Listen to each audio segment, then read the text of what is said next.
안녕하십니까, 덕후맨입니다. 내일 미용사 필기시험입니다. 필기시험 2025년 26년 시험 대비입니다. 기출 및 예상문제 그 첫 번째 시간입니다. 여러분을 환영합니다.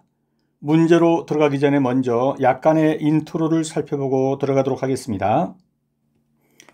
먼저 우리 시험은 문제 은행식 출제입니다. 그러므로 5 내지 6배 수의 문제에서 해마다 같은 문제들이 돌아가면서 나오고 있습니다. 그렇기 때문에 기출 문제를 그대로 공략하는 것이 가장 중요합니다. 그래서 최근 10년간의 기출 문제를 다루는데요. 그 중에서도 최신 올해까지의 기출 문제 중에서 최근의 기출 문제를 주로 다루도록 하겠습니다. 그래서 다른 문제를 보지 마시고 이 문제만 약 3일 정도 공부하신다면 합격하는 데 어려움이 없으실 겁니다. 다음 두 번째로요.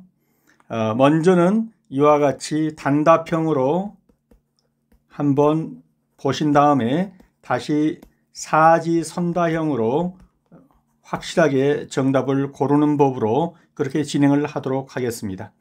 네, 그러면 단답형 문제로 바로 들어가 보도록 하겠습니다. 국가 간이나 지역사회 간의 보건 수준을 비교하는 데 사용되는 대표적인 3대 지표입니다.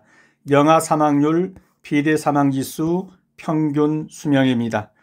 영아 사망률은 0세 이하 미만이죠. 0세 미만의 아이들이 사망하는 율이고, 비대 사망자 지수는 50대 이상이 사망하는 지수입니다. 그래서 영아 사망률, 비대 사망자 지수, 그 다음에 평균 수명, 이 세 가지가 대표적인 3대 보건 수준을 나타내는 기준이 되겠습니다. 다음입니다. 그 중에서도 가장 대표적인 보건 수준 평가 기준으로 사용되는 것은 영아 사망률입니다. 0세 미만의 1000명 중에서, 신생아 1000명 중에서 0세 미만의 아이가 죽는 율, 이것이 영아 사망률이 되겠습니다. 다음, 감염병 관리상 가장 중요하게 취급해야 할 대상자는 누구인가 하는 건데, 건강보균자입니다.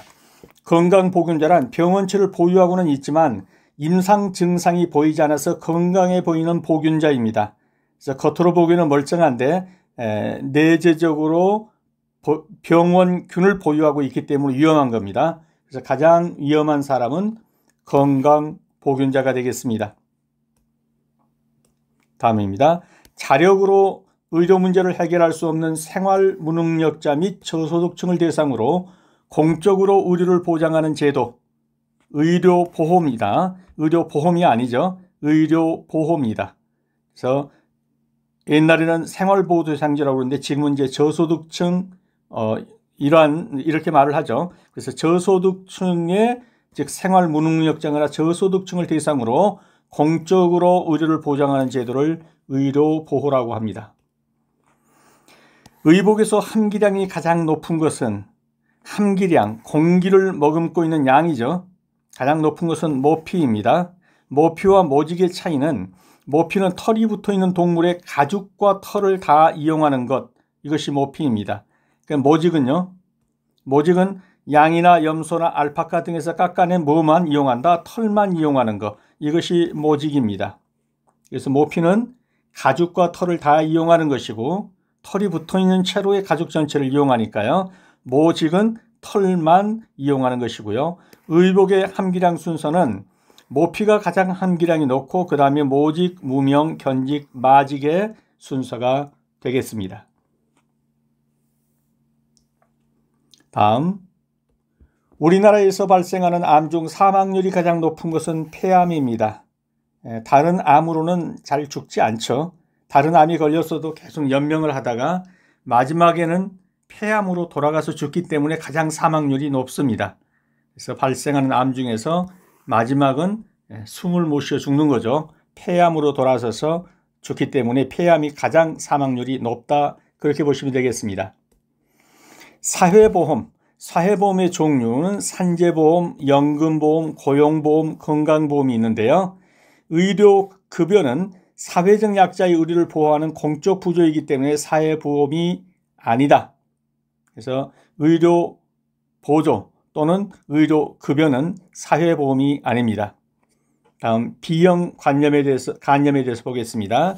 B형 간염, 혈액이나 체액을 통해서 전파되며 주로 감염 경로는 모자간 수직 감염이 되는 경우도 있고 성접촉으로 인해서 감염되는 경우, 수혈로 감염되는 경우, 오염된 주사기를 사용해서, 여기서 이제 가장 중요한 건 이거죠. 날카로운 도구, 즉 면도기라든가 칫솔이라든가 이런 데 혈액이 묻거나 또는 체액이 묻어가지고 감염될 수가 있습니다. 그래서 우리 직업하고 매우 관련이 깊은 것은 날카로운 면도기 같은 것이죠. 그러나 일상적인 신체 접촉으로는 B형 간염은 감염되지 않습니다. 다음, 수돗물로 사용할 상수의 대표적인 오염 지표는 대장균 수가 리터당 대장균 수가 몇 마리냐 또는 밀리리터당 몇 마리냐, 이걸 가지고서 대표적인 오염 지표를 삼습니다. 그래서 수돗물로 사용할 상수, 먹는 물이죠. 대표적인 오염 지표는 대장균 수입니다. 미생물의 번식 요소와 가장 거리가 먼 것 기압인데요. 기압은 미생물의 번식 요소와 완전히 관련이 없다고 할 수는 없지만 가장 거리가 멀다. 미생물이 번식하는 데 필요한 요소는 온도, 습도, 영양분, 산소, 수소 이온 농도, pH죠. 이러한 것들이 미생물의 번식 요소와 깊은 관련이 있고 기압은 가장 관련이 적은 것으로 보시면 되겠습니다. 다음, 절지동물에 의해 매개되는 감염병. 절지동물은 뭡니까? 이라든가 벼룩이라든가 이런 것들이 절지동물이죠. 거미 같은 거. 그래서 패스트, 유행성 일본내염, 발진티푸스 이런 것들은 절지동물에 의해서 매개되는 감염병이 되겠습니다. 패스트는 쥐벼룩에 의해서 감염되고 유행성 일본내염은 작은 빨간 집 목에 의해서 감염되며 발진티푸스는 이 벼룩에 의해서 감염됩니다. 다음, 바이러스성 피부 질환은 세균성이냐 바이러스성이냐를 주로 묻는데 바이러스성을 빼놓고서는 전부 세균성이라고 보면 되기 때문에 세균성을 따로 애울 필요는 별로 없고요. 바이러스성을 정확하게 알아두시는 것이 필요합니다. 그래서 대상포진, 단순포진, 수두, 홍역, 풍진 등 이런 것들이 바이러스성 피부 질환이 되겠습니다. 바이러스성 피부 질환은 대상포진, 단순포진, 수두, 홍역, 풍진 등입니다. 다음, 피부 구조에서 지방세포가 주로 위치하고 있는 것은 어디인가 그랬습니다. 지방세포가 위치하고 있는 것은 피하 조직입니다. 지방세포가 위치하고 있는 곳 피하 조직이 되겠습니다. 물리적 소독법, 자비소독, 자비소독은 끓이는 겁니다. 건열소독, 건열로 처리하는 것이죠. 고압증기멸균법, 이런 것들은 물리적 소독법입니다. 근데 크레졸 소독 이런 거는 뭡니까? 화학적 소독법이 되겠습니다. 그래서 물리적 소독법에는 자비소독, 건열멸균, 고압증기멸균법 이런 것들이 있고 크레졸 소독법은 화학소독법이다.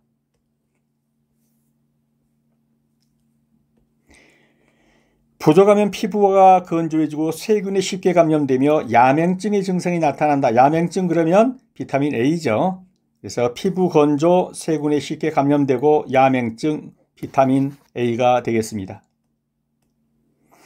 다음, 점빼기, 귓볼 뚫기, 쌍꺼풀 수술, 문신, 박피술, 그 밖에 이와 유사한 의료행위를 했다. 미용사가 의료행위를 해서는 안 되죠. 1차 위반 시 행정처벌 기준은 영업정지 2개월입니다. 그래서 1차는 영업정지 2개월, 2차 위반하면 영업정지 3개월, 3차 위반하면 영업장 폐쇄 명령이 들어가게 됩니다. 그래서 이러한 것은 의료행위라고 보는 겁니다. 점빼기, 귓볼 뚫기, 쌍꺼풀 수술, 문신, 박피술, 이것은 의료 행위입니다. 그래서 미용사가 할 수 없는 행위가 되겠습니다. 다음, 공중위생 감시원을 두지 않는 곳, 시군까지는 둘 수 있는데 읍은 아닙니다. 그래서 공중위생 감시원을 두지 않는 곳은 읍이 되겠습니다. 다음은 세균 증식할 때 높은 염도를 필요로 하는 호염성균, 호염성, 좋아하다, 호자죠. 염분. 그러니까 짠물에서 사는 것, 그렇게 보면 되겠습니다. 그래서 바다 생선 먹고 걸리는 병, 이렇게 생각해도 좋을 것 같아요. 그게 뭡니까? 장염 비브리오균입니다. 주로 여름철에 조개라든가 연안에서 나는 생선을 회로 먹으면 걸리게 되는 것이죠. 장염 비브리오균이 되겠습니다. 다음, 병원체가 바이러스인 것. 그래서 주로 바이러스인 것은 알아두셔야 합니다. 폴리오는 뭡니까? 이건 소아마비입니다. 폴리오라고도 하고 소아마비라고도 하고, 공수병, 광견병이죠. 후천성 면역결핍증, 에이즈고요. 간염, 홍역, 두창, 인플루엔자, 일본내염, 풍진, 이런 것들은 병원체가 바이러스입니다. 0.2 미크론 이하의 현미경으로만 볼 수 있는 가장 작은 생물체죠. 바이러스가 되겠습니다. 그래서 바이러스를 매개로 하는 병 알아두시고요. 살균력은 강하지만 자극성과 부식성이 강해서 상수 또는 하수의 소독에 주로 이용되는 것은, 상수도 소독에 이용되는 게 뭡니까? 염소입니다. 이렇게 강하지만 이 HCl은 시간이 지나면 전부 이제 증발되죠. 그래서 소독을 하고 잔류염소는 별로 남지 않습니다. 다 증발되고요. 그래서 상수도에 또는 하수도에 소독에 쓰이는 것은 HCl 염소다. 그렇게 알아두시면 되겠습니다. 다음, 피지입니다. 피지는 뭐냐면 모낭에 연결돼서 모공을 통해 피지선으로 분비된다. 쉽게 말하면 머리털 있는 곳에 기름샘, 그렇게 생각하시면 되겠습니다. 피지는 피부나 털을 보호하는 작용을 하고, 피지가 외부로 분출이 안 되면 여드름 요소인 면포로 발전하며 일반적으로 남자는 여자보다 피지의 분비가 많습니다. 그래서 머리에 기름기가 더 많이 차게 되겠죠. 이 피지가 머리털을 보호하는 역할을 한다는 거 알아두시고요. 다음, 외부로부터 충격이 있을 때 완충작용으로 피부를 보호하는 역할을 하는 것, 피하 지방하고 모발입니다. 피하 지방과 모발이 외부로부터 충격이 있을 때 완충작용을 해주는 것입니다. 다음, 한선입니다. 입술을 포함한 전신에 존재한다 그러면 틀렸죠. 한선이 뭡니까? 땀샘입니다. 이 피지는 지방샘이라고 보면 되겠습니다.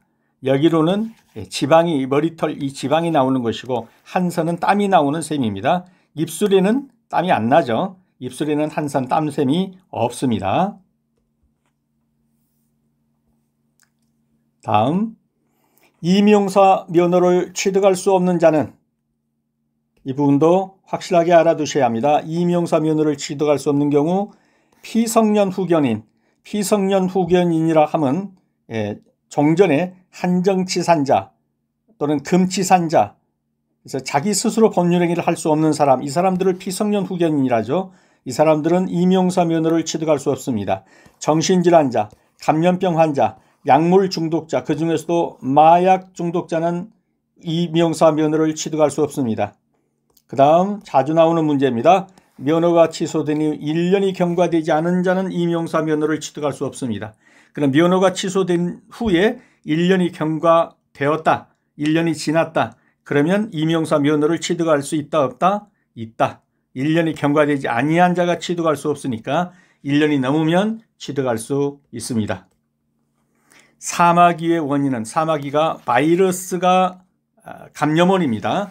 바이러스가 병원체입니다. 그래서 사마귀의 원인은 바이러스입니다. 임용업자가 오염 허용 기준을 지키지 아니하여 당국의 개선명령에 따르지 않으면 300만 원 이하의 과태료입니다.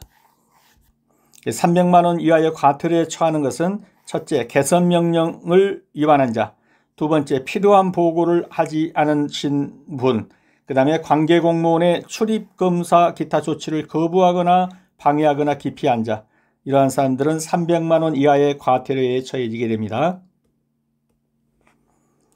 다음입니다. 물과 오일처럼 서로 녹지 않는 두 개의 액체를 미세하게 분산시켜 놓은 상태는, 물과 기름은 섞이지 않죠. 아주 미세하게 섞어놨기 때문에 녹아있는 것처럼 보이는 겁니다. 이것이 뭡니까? 에멀션이 되겠습니다. 에멀전 또는 에멀션입니다. 물과 오일처럼 서로 녹지 않는 두 개의 물체를 미세하게 분산시켜서 놓은 거 에멀션입니다. 다음입니다. 이 미용기구의 소독 기준 및 방법으로 증기소독은 섭씨 100도씨 이상의 습한 열에 10분 이상 쐬어준다 그러면 틀렸습니다. 20분 이상 쐬어줘야 합니다. 증기소독, 다시 봅니다. 증기소독 섭씨 100도 이상의 습한 열에 10분이 아니라 20분 이상을 쐬어줘야 합니다.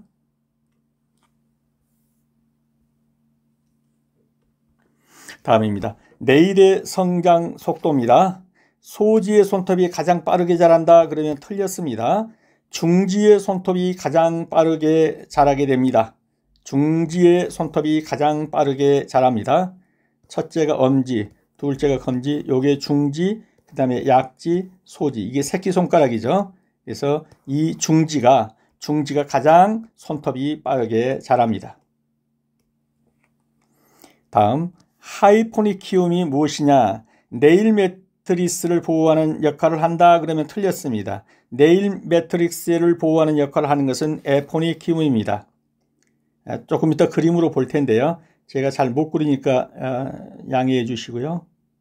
이렇게 보면 여기가 이제 반달 모양으로 이렇게 있고, 여기에 이렇게 자르는 손톱이 있죠. 요 부분. 요거를 우리가 프리 엣지 또는 자유연이라고 이름하는 것이고, 이 자르는 안쪽으로 들어가 보면 여기 그 살하고 붙은 부분이 있어요. 여기에 이쪽으로 막을 형성하고 있는 것이 있습니다. 속에 보면 이게 뭐냐면 하이포니키움입니다. 근데 여기서 네일 매트릭스를 보호한다면 네일 매트릭스는 이 부분에 있단 말이에요. 여기서 뿌리를 영향을 주고 자라게 하는 것이 바로 매트릭스가 되겠습니다. 그래서 이것을 보호하는 것이 이 위에 있는 뭡니까? 에포니키움이 되겠습니다.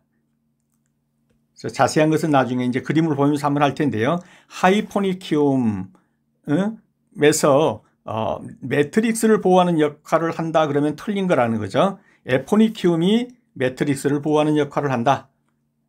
오늘은 여기서는 이 정도만 알고 가는 겁니다. 에포니키움이 매트릭스를 보호한다. 다음입니다. 손발톱에서 함유량이 가장 높은 성분은 케라틴이라는 성분인데, 이것은 손발톱은 케라틴이라는 경단백질, 딱딱한 단백질이 주성분이 되겠습니다. 손발톱에서 가장 함유량이 높은 것은 케라틴입니다. 케라틴이란 경단백질이다. 다음, 잘못된 습관으로 손톱을 자꾸 물어뜯는다. 그래서 손톱이 자라지 못하는 이런 증상이 있습니다. 손톱을 물어뜯는 버릇, 이걸 뭐라고 그런다? 교조증이라고 한다. 교조증입니다. 네일의 구조에 대한 설명으로 옳은 것은 매트릭스, 조모, 네일의 성장이 진행되는 것으로 이상이 생기면 네일의 변형을 가져온다. 아까 그림에서 보았듯이 이렇게 되면 여기에 반달 모양이 있고, 여기 소개가 보이지 않죠? 이 소개가 매트릭스라는 이 기관이 들어 있습니다. 그래서 이 매트릭스에서 네일 루트로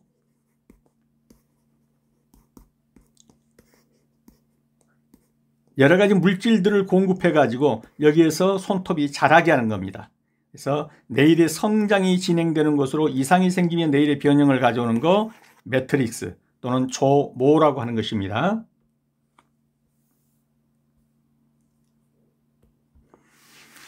네일에 흰 반점이 나타나는 증상을 무엇이라고 하느냐? 조백반증 또는 루코니키아라고 합니다. 조백반증 또는 루코니키아. 네일에 손톱에 흰 반점이 있는 겁니다.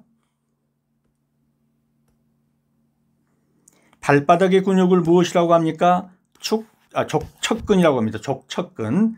족배근은 발등의 근육입니다. 그래서 발바닥의 근육은 족척근, 족배근은 발등의 근육, 손가락을 모으는 역할을 하는 근육은 내전근, 손가락을 벌리는 역할을 하는 것은 외전근이라고 합니다. 벌림근, 손가락을 벌리는 작용을 하는 것입니다. 손가락을 오므러뜨리는 것은 내전근이며, 죄송합니다. 내전근이고 손가락을 벌리는 것은 외전근이 되겠습니다. 네일이 전체적으로 부드럽고 가늘며 하얗게 되어 네일 끝이 굴곡진 상태로 달걀 껍질같이 얇게 벗겨진다. 질병, 다이어트, 신경성 등에서 기인하는 네일의 증상, 그래서 얇게 벗겨지는 증상, 이걸 뭐라고 합니까? 연화가 뭡니까? 엷어진다, 부드러워진다, 이런 말이죠. 손톱이 좀 딱딱해야 되는데 부드러워져 갖고 자꾸 얇게 벗겨져 나가는 겁니다. 이것을 조갑연화증이라고 하는 겁니다. 다음입니다. 주로 발톱에 나타나며 네일이 두꺼워지고 손이나 발가락 밖으로 돌출되고 심한 변형을 동반하는 증상, 이걸 뭐라고 그럽니까? 오니코그리포시스라고 합니다. 오니코그리포시스입니다. 신경계의 구조적 최소 단위인 신경세포를 뭐라고 그럽니까? 뉴런이라고 하죠. 신경계의 가장 최소 단위, 이것을 뉴런이라고 합니다. 다음, 비위생적인 네일 도구 사용으로 발생하는 병변, 그래서 염증이 생기는 거죠. 비위생적인 네일 도구를 사용해서 염증이 생기는 거 오니키아라고 합니다. 오니키아입니다. 손톱이 가로로 깊은 골이 파여져 있는 경우에 가장 효과적인 관리 방법은, 골이 파졌다고 그래가지고 높은 쪽을 갈아버리게 되면 전체적으로 얇아져서 안 됩니다. 그래서 어떻게 합니까? 움푹 들어간 부분에다가 인조 네일로 보강을 해가지고 평평하게 하는 겁니다. 그래서 튀어나온 부분을 갈아서 평평하게 한 게 아니라 들어간 부분을 인조 네일로 보강해서 평평하게 만드는 겁니다. 다음 중 태아의 완전한 손톱이 형성되는 시기는 약 5개월, 임신 20주가 되겠습니다. 그래서 태아의 완전한 손톱이 형성되는 시기는 20주입니다. 임신 20주입니다. 성장기에서 뼈의 길이 성장이 일어나는 곳, 즉 성장판을 무엇이라고 하느냐? 골단연골이라고 합니다. 이게 골단연골이 바로 우리가 말하는 성장판입니다. 뼈가 자라는 곳이죠. 페디큐어의 정의로 옳은 것, 발관리인데요. 발뿐만 아니라 발톱, 발과 발톱을 정상으로 관리하는 것, 관리 또는 손질하는 것, 이걸 가리켜서 페디큐어라고 합니다.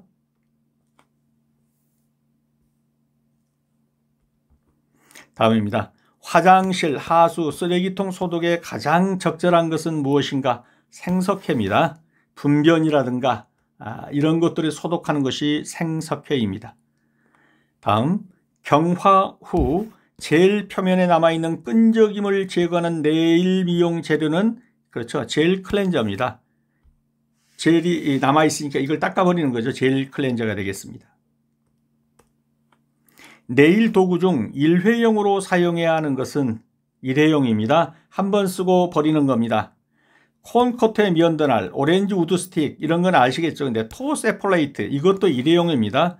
토세플레이트는 뭡니까? 발가락 사이에 끼워서 이 발가락 이 작업하기 편하도록 넓혀주는 거죠. 그래서 이 토세플레이트까지, 어떤 곳에서는 토우세플레이트라고도 하고 어떤 곳에서는 토세플레이트하고 똑같습니다. TOE, 이 발가락이죠. 그래서 이것을 토우라고도 있고 또는 토라고도 읽으니까 토우라고 나온다고 그래가지고 다른 거라고 생각하시면 안 됩니다. 그래서 토우세플레이트 또는 토세플레이트 같은 겁니다. 의류와 헝겊류 소독의 소득독이 아니라 소독의 좋은 자연소독 방법, 헝겊류는 자연소독 제일 좋은 방법은 햇빛에 말리는 겁니다. 일광 소독이 되겠습니다. 자, 그럼 이제 사지선다형으로 들어가 봅니다. 사지선다형, 지금까지 본 문제에서 아직은 내가 잘 모르겠다라고 하면 앞에 단답형을 몇 번이고 보셔가지고 일단 답이 무엇인지는 찍을 수 있어야 합니다. 잘 모른다 할지라도 답은 찍을 수 있다.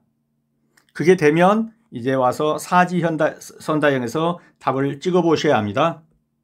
그래서 제가 문제를 풀어 나갈 때 여러분들은 화면을 멈추시고 먼저 답을 찍어 놓으시고 그리고 해설을 들으시면서 답을 확정하는 겁니다.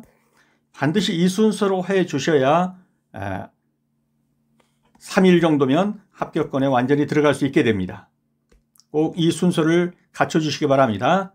잘 안 되시면 앞으로 돌아가서 단답형에서 몇 번을 풀어 보시고 그 다음에 이와 같이 갈 때는 지금처럼 아직 답이 안 나온 상태에서 답을 먼저 찍으셔야 합니다. 그러고 난 다음에 답을 확인하셔야 합니다. 자, 그러면 1번 문제를 들어가 보겠습니다. 국가 간이나 지역사회 간의 보건 수준을 비교하는 데 사용되는 대표적인 3대 지표 아까 봤죠? 뭡니까? 그렇습니다. 영아 사망률, 비례 사망지수, 평균 수명이 되겠습니다. 영아 사망률은 특정 연도에 출생한 아동 1000명당 출생아 1000명당 1세 미만 1세 미만이니까 0세죠. 이 아이들 0세 아이들이 사망하는 수율 그 다음에 비례 사망지수는 뭐라고 그랬죠? 50세 이상 사망자가 차지하는 비율.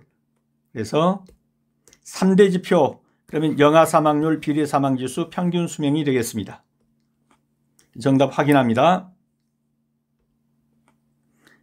3대 보건 수준 지표 영아 사망률, 비례 사망지수, 평균 수명입니다.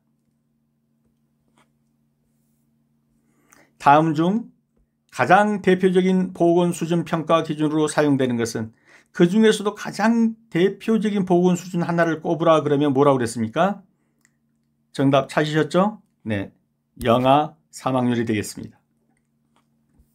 네, 세 가지 중에서 한 가지만 꼽으라 보건 수준 평가 기준 그러면 영아 사망률이 되겠습니다. 다음 중 감염병 관리상 가장 중요하게 취급해야 할 대상자는 화면 멈추고 정답 찍습니다. 네, 다 찍으셨습니까? 답이 몇 번이죠? 그렇죠. 가장 중요하게 취급해야 할 대상자 건강보균자입니다. 예. 임상으로는 아무 이상이 없는데 실제적으로는 균을 보유하고 있는 사람이 되겠습니다. 그래서 감염병 관리상 가장 중요하게 취급해야 할 대상자 건강보균자입니다. 건강보균자는 병원체를 보유하고 있지만 임상 증상은 보이지 않아서 건강해 보이는 사람이 이 사람이 가장 위험한 사람입니다. 잠복기 환자, 회복기 보균자는 아실 거고요. 현성 환자가 무엇인가? 현성 환자. 현성 환자는 감염 질환이 뚜렷한 증상을 동반하여 나타나는 환자입니다. 그냥 봐도 딱 압니다. 아, 이 감염병 걸렸구나. 근데 건강보균자는 겉으로는 알 수가 없습니다. 그래서 가장 중요하게 취급해야 하는 사람이 바로 건강보균자가 되겠습니다. 현성 환자는 뭐라고요? 감염 질환이 누가 봐도 눈으로 봐도 알 수 있을 만큼 뚜렷하게 나타나는 환자가 현성 환자이고요. 문제 4번입니다. 자력으로 의료 문제를 해결할 수 없는 생활 무능력자 및 저소득층을 대상으로 공적으로 의료를 보장하는 제도가 무엇이라고 그랬습니까? 보험은 아니죠. 이거는 생활 무능력자에게 의료 보호를 하는 것이죠. 그래서 답은 2번 의료 보호입니다.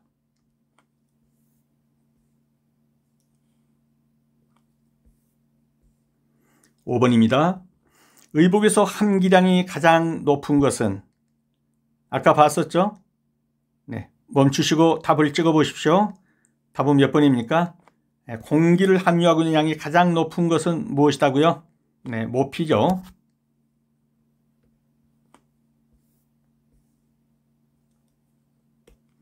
함기량이 가장 높은 것은 모피입니다. 모피는 뭡니까? 털이 붙어 있는 동물의 가죽 전체. 가죽도 있고 털도 있는 거. 근데 모직은 털만 이용하는 거. 그래서 함기량은 뭐냐? 전체 부피 중에서 공기가 차지하는 부피의 백분율, 즉 공기가 얼마나 차지하고 있느냐는 거죠. 그래서 의복의 함기량의 순서는 모피가 가장 높고 그 다음에 모직이며 무명, 견직, 마직으로 가는 것입니다. 네, 넘어가겠습니다. 우리나라에서 발생하는 암 중에서 사망률이 가장 높은 것은 어느 것이냐 그랬습니다. 네, 멈추시고 답 찍으시고 몇 번입니까? 그렇죠. 폐암이죠. 네. 다른 암으로는 별로 죽지 않습니다. 마지막에는 숨 못 쉬어서 죽으니까 폐암으로 돌아가서 마지막 폐암으로 돌아가면 이제는 사망하게 됩니다. 그래서 사망률이 가장 높은 것이 폐암이 되겠습니다. 우리나라에서 발생한 암 중 사망률이 가장 높은 것은 폐암입니다. 참고로 한 번 더 말씀을 드립니다. 지금 풀고 있는 모든 문제는 최근 10년간 기출 문제를 풀고 있는데 대부분은 올해까지 2025년까지의 비공개 문제 중에서 입수한 문제들입니다. 이러한 문제들, 그러니까 실질적으로 기출 문제를 풀고 있습니다. 최근의 기출 문제를 풀고 있습니다. 7번입니다. 사회보험에 속하지 않는 것은 쭉 보면 보험인데 의료급여로 나와 있죠. 이건 보험이 아니죠. 의료 부조가 되겠습니다. 저소득층에게 의료 제공을 해주는 겁니다. 그래서 정답은 4번이 되겠습니다. 그래서 의료급여는 사회적 약자의 의료를 보호하는 공적 부조입니다. 사회보험은 산재, 연금, 고용, 건강보험이고요. 그래서 사회보험에 속하지 않는 거 의료급여가 되겠습니다. B형 간염의 전파 요소 중 가장 위험한 것은 무엇인가 그랬습니다. 아까 우리가 보았죠. 가장 위험한 것이 뭐라고요? 혈액이나 체액을 통해서 전파되는 것인데 면도날이죠.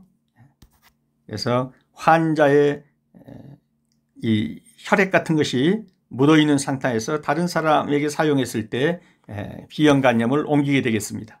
정답은 1번이 되겠습니다. B형 간염은 혈액이나 체액을 통해 전파되고 주요 감염 경로는 어머니와 아들 간의 수직 간의 감염, 성접촉, 수혈, 오염된 주사기, 날카로운 도구인데 우리 직업에서는 주로 뭡니까? 면도기, 카타 이런 것들이 되겠습니다. 그래서 B형 간염의 요소 중에서 가장 위험한 것은 면도날입니다.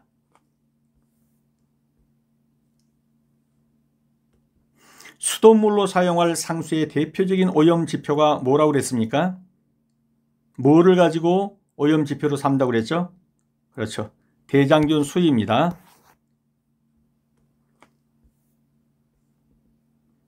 그래서 수돗물로 사용할 상수의 대표적인 오염 지표는 대장균 수입니다. COD는 뭡니까? 화학적 산소 요구량, Chemical Oxygen Demand. 그래가지고 화학 산소 요구량, 그래서 화학적 산소 요구량이 되겠습니다. BOD는요, 화학이 아니라 생물학적 산소 요구량입니다. 그래서 Biochemical Oxygen Demand 그랬고, 생물이 살아가는데 산소 요구량이 있죠. 이것의 약자입니다.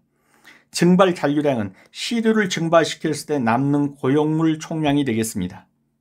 그래서 심미적 영양물질 한번 보시고요. 그래서 수돗물로 사용할 상수의 대표적인 오염 지표는 무엇이다? 대장균 수를 가지고 측정을 하는 것입니다. 10번입니다. 미생물의 번식 요소와 가장 거리가 먼 것은? 화면을 정지하시고 답을 찍습니다. 몇 번입니까? 그렇죠. 기압입니다. 온도, 영양분, 습도는 매우 관련이 깊습니다. 기압은 가장 거리가 멉니다. 미생물이 번식하는 데 필요한 요소는 온도, 습도, 영양분, 산소, 수소, 이온 농도, pH죠. 근데 기압은 전혀 관계가 없다고 볼 수는 없지만 가장 거리가 먼 것이다. 기압이 좀 높다, 낮다고 해가지고 미생물이 번식하지 못하거나 하는 것은 아니다, 이런 말이죠. 다음, 소독제의 농도가 알맞지 않은 것은? 이 문제는 앞에 단답형에서 다뤄보지는 않았습니다. 여기서 새롭게 배우셔야 합니다. 소독제 농도는 크레졸 3% 맞습니다. 석탄산 0.3%가 아니고 동일하게 이것도 3%라야 됩니다. 석탄산 3%라야 소독제로서 적합하다 이런 말입니다. 승홍수는 0.1% 맞습니다. 알코올은 70% 맞습니다. 그래서 틀린 것은 2번 석탄산은 3%라야 합니다.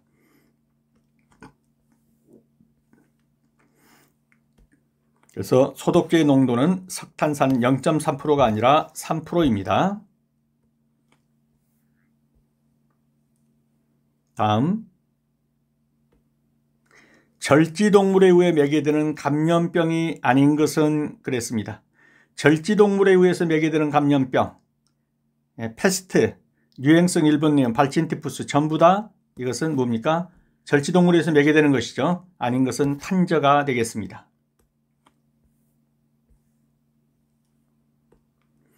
자, 절지동물이 뭡니까? 곤충류, 거미류, 갑각류 이런 것들입니다. 그래서 쥐,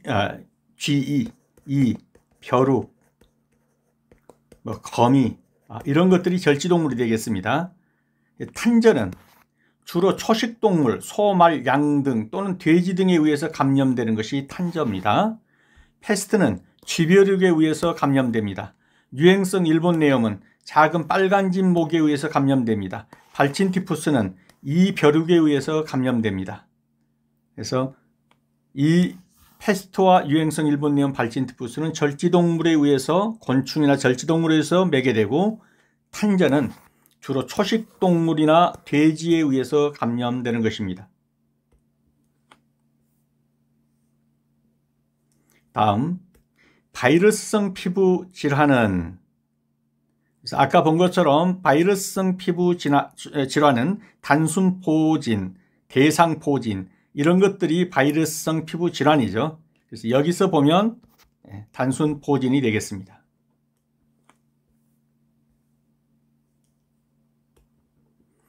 그래서 용종은 뭡니까? 세균성, 즉 피부 용종은 피부에 발생하는 다양한 종류의 약성 종양인데 튀어나오는 거죠. 용종은 이렇게.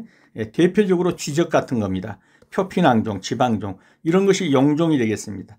이것은 그 병원균이보다 세균성이라는 거죠. 그 다음에 절종은 뭐냐면 여러 개의 털구멍이 세균에 감염돼 가지고 발생한 염증성 종기입니다. 그래서 머리카락을 타고 들어가서 염증을 일으키는 거죠. 두피 같은 것에다가 염증을 일으키는 거, 이게 절종이 되겠습니다. 모낭염은 뭐냐? 세균성으로 가장 흔한 원인으로 피부에 상주하는 세균이 모공 안으로 침투해서 염증이니까 이게 또 모낭균도 두피 염증에 해당되겠죠. 단순 포진은 피부 및 점막 질환으로 입술 주변에 물집 생기는 거 있죠. 얼굴 생식 기능에 물집 생기는 거, 이런 것이 단순 포진에 해당되겠습니다. 그래서 바이러스성 질환은 대상 포진, 단순 포진, 수두, 홍역, 풍진. 그래서 이건 바이러스성 말고는 다 세균성이라고 보시면 됩니다. 그래서 우리가 알아야 될 것은 바이러스성을 확실히 알아두고 나머지는 세균성이다 이렇게 보시면 되겠습니다. 그래서 바이러스성 피부 질환은 그러면 대상 포진, 단순 포진, 수두, 홍역, 풍진 등인데 여기서는 단순 포진이 되겠습니다.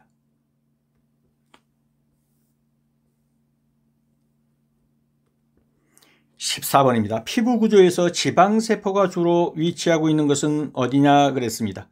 지방세포는 어디에 위치하고 있죠? 그렇죠. 피하 조직에 위치하고 있습니다.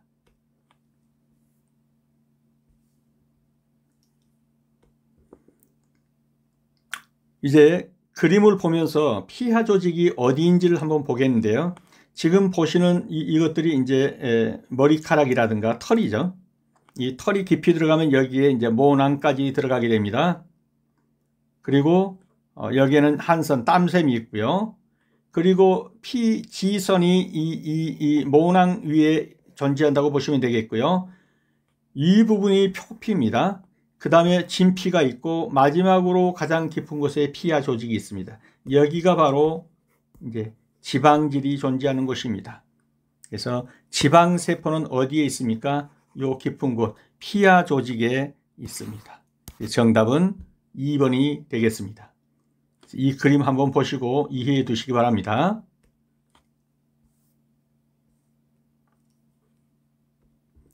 그래서 표피층을 다시 한번 살펴보면요.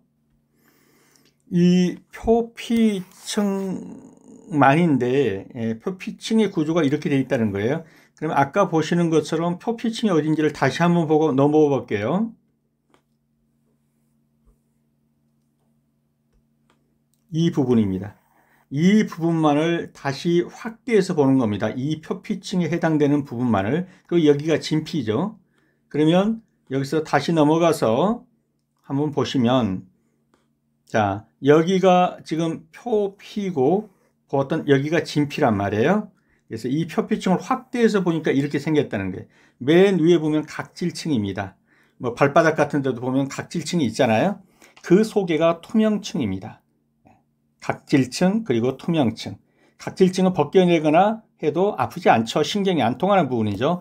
투명층은 이제 신경이 통하는 부분입니다. 그래서 과립층, 유구층 쭉 내려가지고 이제 지핀층까지 내려간다. 그래서 여기서 중요하게 보는 게 각질층, 그 다음에 투명층을 보아두시기 바랍니다.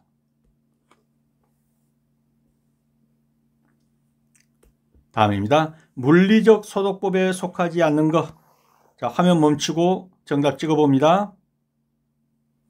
나왔습니까? 그렇죠. 4번이죠. 크레졸 소독법은 뭐다? 화학적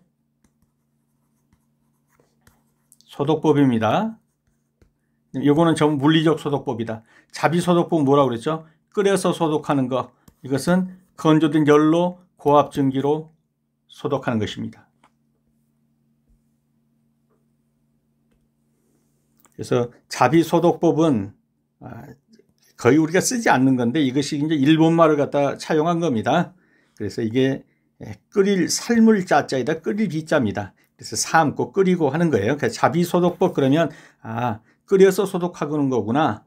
그런데 이것도 시험 문제 나오는 건 또 이렇게 나옵니다. 섭씨 100도씨에서 10 내지 30분간 끓여서 소독하는 것입니다. 10 내지 30분간입니다. 그리고 물리적 소독법, 그 다음에 크레졸 소독법은 화학적 소독법이다. 그래서 정답은 4번이 되겠습니다. 다음 16번입니다. 기계적 손상에 의한 피부 질환이 아닌 것은? 기계적 아니면 이제 뭐 생리적이라든가 이런 거겠죠. 정답은 몇 번이 되겠습니까? 종양이죠. 굳은 살이나 티눈이나 욕창 이런 것은 다 외부적 물리적 현상에 의해서 온 것이죠. 굳은 살, 티눈, 욕창은. 근데 종양은 내부적 생리적 기능에 의해서 온 것입니다. 그래서 정답은 3번이 되겠습니다. 그래서 기계적 손상에 의한 피부질환이 아닌 거 종양이 되겠습니다. 부족하면 피부가 건조해지고 세균에 쉽게 감염되며 야맹증의 증상이 된다. 화면 중단하시고 정답 찍어 보십시오. 몇 번이죠? 비타민 A죠. 야맹증 그러면 비타민 A고, 그 다음에 피부가 건조해진다. 비타민 A입니다. 세균에 쉽게 감염된다. 비타민 A가 되겠습니다. 비타민 B2가 결핍되면 피부염, 구순염에 걸립니다. 비타민 C가 결핍되면 궤열병, 피가 멈추지 않는 거죠. 출혈, 빈혈, 색소 침착 등이 일어납니다. 비타민 K가 부족하면 과다 출혈이 일어나게 됩니다. 야맹증 그러면 비타민 A입니다.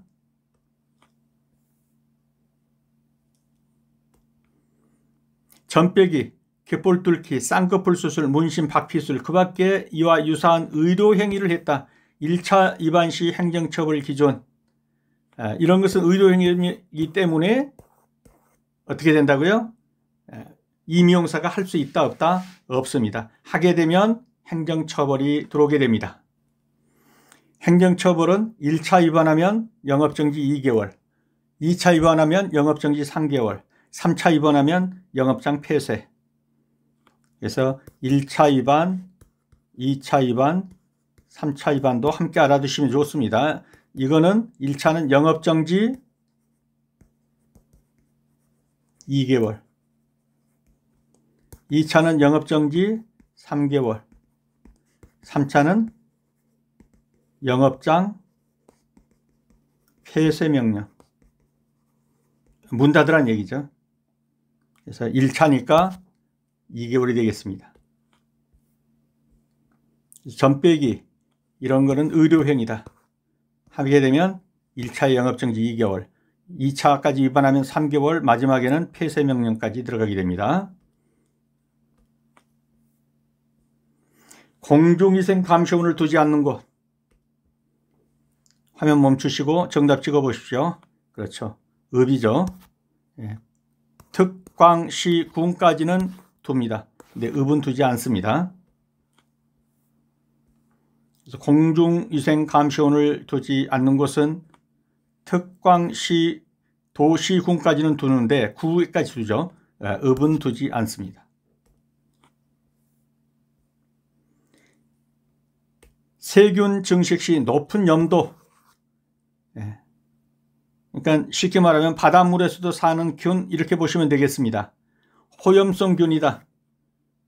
염을 그러니까 소금을 좋아한다는 말이죠.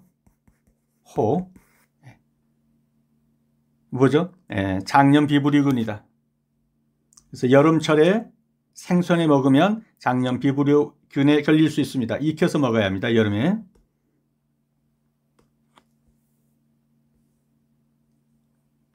그래서 장염 비브리오는 호염성 균으로 오염된 어패류의 생식, 회로 먹는 것이 원인이 되겠습니다.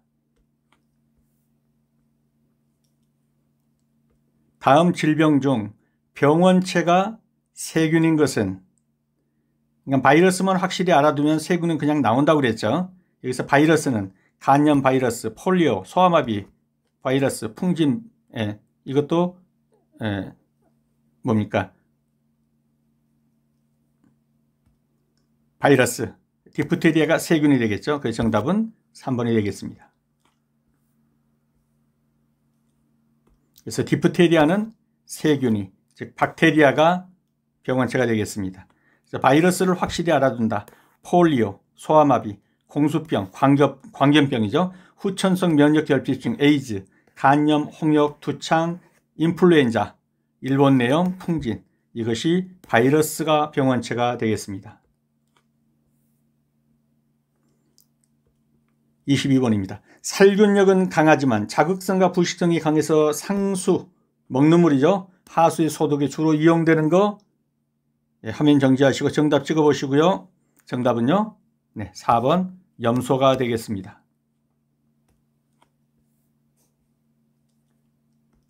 그래서 실제적으로 아파트라든가 이 모든 곳에 쓰이고 있는 것이 염소입니다. 이 염소는 시간이 지나면 증발하죠. 그래서 소독을 하고 잔류염사가 많지는 않습니다. 어떻든 염소가 쓰인다. 어디예요? 상수, 우리가 먹는 상수도에.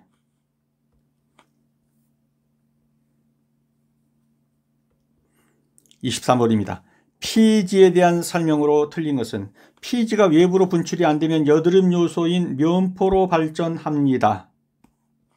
이렇게 됐죠. 그 다음에 피지는 피부나 털을 보호하는 작용을 하죠. 맞죠? 피지는 하포크린 한선에서 분비된다. 여기를 붙여셔야 되는데 이렇게 되네요. 한선이 아니죠. 한선은 땀샘입니다. 일반적으로 남자는 여자보다 피지의 분비가 많다. 맞습니다. 그래서 틀린 것은 3번이 되겠네요.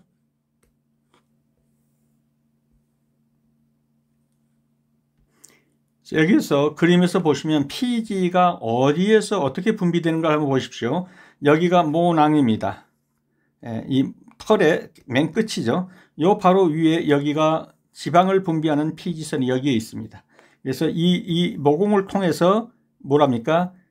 지방을 분출하게 되는 것입니다.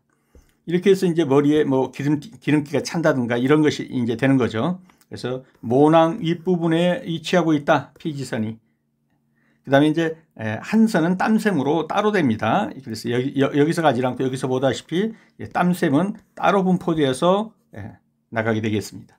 그래서 이 모낭 윗부분에 위치해서 털을 타고 모공으로 통하는 것, 이것은 피지선이 되겠습니다. 그래서 피지선과 피하지방과의 관계를 한번 잠깐 살펴보면요. 피지는 모낭과 연결된 피지선에서 생성되어 피부 표면으로 분비된다. 얼굴, 두피, 가슴 등 피지선이 많은 부위에 주로 분포한다. 피부와 모발을 촉촉하게 하고 수분 증발을 막아 보호막 역할을 한다.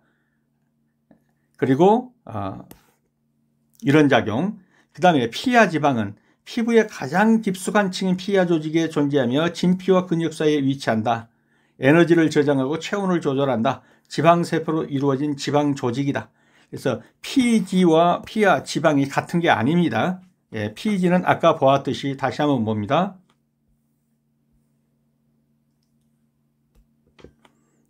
이 모낭 위에 피지선이 존재하는 겁니다. 근데 피하 지방은요, 요 맨 밑에 있는 이 부분이 피하 지방이에요. 피하 지방. 그래서 피하 지방과 피지가 다른 것이다. 이렇게 이해를 해 주시면 되겠습니다.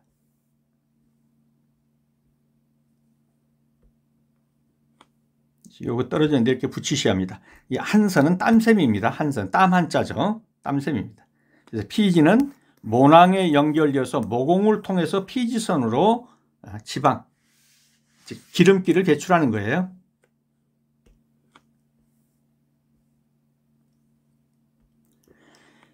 24번입니다. 다음 중 외부로부터 충격이 있을 때 완충작용으로 피부를 보호하는 것, 아까 보았죠? 뭐다 하고요?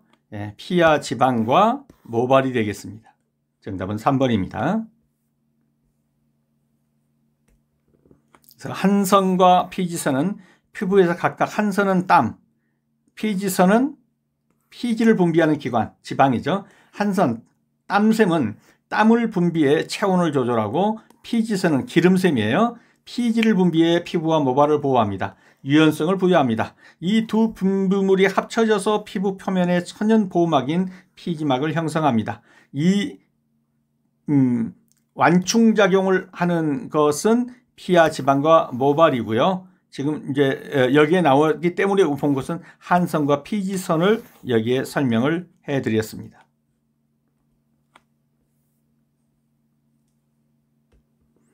25번입니다. 한선에 대한 설명 중 틀린 것은, 한선이 뭐라고 그랬죠? 땀샘이라고 그랬죠. 체온 조절 기능이 있다. 그렇죠. 예, 땀을 밖으로 배출해 가지고 안에 있는 열을 밖으로 내보내는 겁니다. 체온 조절 기능이 있습니다. 진피와 피하 지방 조직의 경계에 위치한다. 아까 땀샘의 위치 그림에서 보셨죠? 잘 모르겠으면 다시 한번 돌아가서 보십시오. 진피와 피하 지방 조직의 경계에 위치하고 있습니다. 입술을 포함한 전신에 존재한다? 아니죠. 입술에서는 땀 안 나죠. 그래서 입술을 포함한 전신에 존재한다. 한선은 없습니다. 입술에는. 정답은 3번이 되겠습니다. 에크린 한선과 아포크린 한선이 있다. 맞습니다. 그래서 3번이 정답이 되겠습니다. 그래서 입술에는 땀샘이 있다 없다? 없습니다. 그래서 입술을 포함한 전신에 존재한다. 한선이 땀샘인데 그래서 틀린 것이 되겠습니다. 다음 중 이 미용사 면허를 취득할 수 없는 자는, 아까 보았죠? 정답이 몇 번이 되겠습니까? 예, 마약 중독자는 취득할 수 없죠. 독감 환자도 취득할 수 있습니다. 면허 취소 후 1년이 경과되지 아니한 자가 취득 못하니까 1년이 경과된 자는 취득할 수 있습니다. 전과 있다고 그래가지고 취득 못하는 거 아닙니다. 마약 중독자는 취득할 수 없습니다. 이미용사 면허 발급 금지 사유, 피성년 후견인, 소위 말해서 한정치산자, 금치산자, 자기 혼자서는 법률행위도 할 수 없는 그러한 사람, 그 다음에 정신질환자, 감염병 환자, 약물 중독자, 특별히 마약, 그 다음에 면허가 취소된 후 1년이 경과되지 않은 자는 취득할 수 없습니다. 근데 1년을 넘었다 그러면 다시 임용사 면허 시험 봐가지고 취득할 수 있습니다. 27번입니다. 사마귀의 원인은, 아까 보았습니다. 뭐라고 그랬죠? 그렇죠. 바이러스입니다. 바이러스가 병원균입니다. 사마귀는 바이러스 감염으로 발생합니다.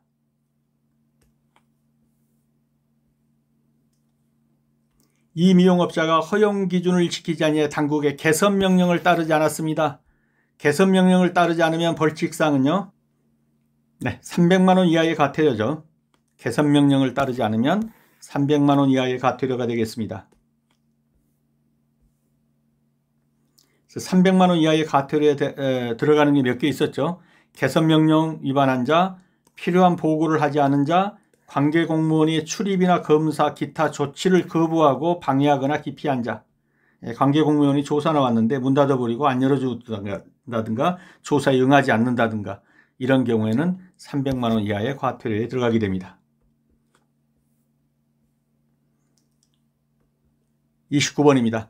물과 오일처럼 서로 녹지 않은 두 개의 액체를 미세하게 분산시켜 놓은 상태 뭐라고 그랬습니까? 에멀션입니다. 에멀전 또는 에멀션 똑같습니다. 그래서 에멀션의 특징, 물과 오일이 결합된 형태로 수분 함량이 높다. 가볍고 묽으며 피부에 잘 퍼지고 빠르게 흡수가 됩니다. 지성피부나 더운 여름철에 사용하기에 적합합니다. 세안 후 수분 공급 후 유분이 많은 제품을 바르기 전 단계에서 사용해서 수분 증발을 막아줍니다. 에멀전 또는 에멀션 또는 로션이라고 나오죠. 로션입니다. 에멀션이. 물과 오일처럼 서로 녹지 않는 두 개의 액체를 미세하게 분산시켜 놓은 거 에멀션이라고도 하고 또는 로션이라고도 출제됩니다. 그래서 똑같은 말이니까요. 에멀전, 로션, 에멀션 똑같습니다.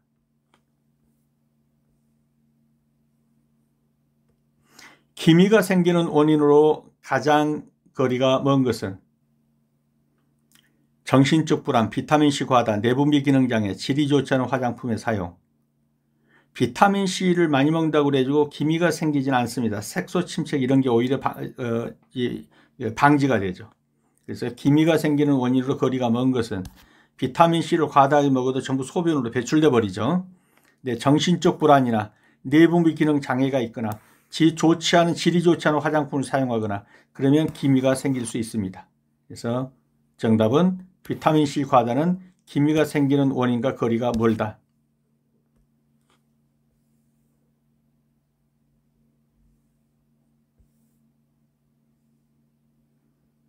다음은 네일에 대해서 이제 기본적인 것을 좀 보고 지나갈 텐데 여기서는 잘 보셔야 합니다.